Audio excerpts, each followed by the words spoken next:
আসসালামু আলাইকুম। আশা করি সবাই ভালো আছেন। আলহামদুলিল্লাহ আমরা অনেক বেশি ভালো আছি। তো আজকে আপনাদের জন্য আরেকটা নতুন ভিডিও নিয়ে আসলাম। আর আমার আজকের ভিডিও খুবই শর্ট একটা ভিডিও। এখানে আমি আজকে লাউ দিয়ে আর মুরগির মাংস রান্না করছি। তো এটাই একদম ছোট করে একটা ভিডিও করেছি। তো ভিডিওটা ভালো লাগলে অবশ্যই সবাই একটা লাইক দিয়ে দিবেন এবং কি আরও বেশি ভালো লাগলে অবশ্যই সাবস্ক্রাইব করবেন। আর আমার পাশে থাকবেন, আমার জন্য অনেক বেশি দোয়া করবেন। আপনাদের দোয়ায় যাতে আমি অনেক দূর যেতে পারি। তো আমি নতুন আমার চ্যানেল। তো ইনশাল্লাহ আমার ভিডিও যদি আপনাদের ভালো লাগে অবশ্যই কমেন্টে জানাবেন। ইনশাল্লাহ নতুন, নতুন ভিডিও দিব।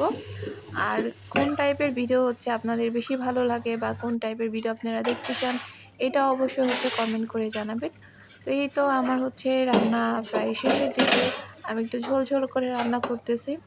আর লাউয়ের তরকারিতে অবশ্যই মসলা অবশ্যই কম দিবেন।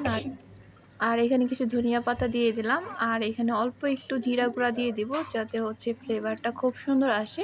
তো এই তো আমার রান্না কমপ্লিট। তো কার কার ভিডিওটা ভালো লেগেছে এবং কি আমার রান্নাটা ভালো লাগছে অবশ্যই কমেন্টে জানাবেন। ইনশাআল্লাহ আরও নতুন নতুন ভিডিও দিব যদি আপনাদের কমেন্ট পাই। আর কোন টাইপের ভিডিও চাচ্ছেন অবশ্যই জানাবেন। আল্লাহ হাফেজ সবাইকে। আসসালামু আলাইকুম।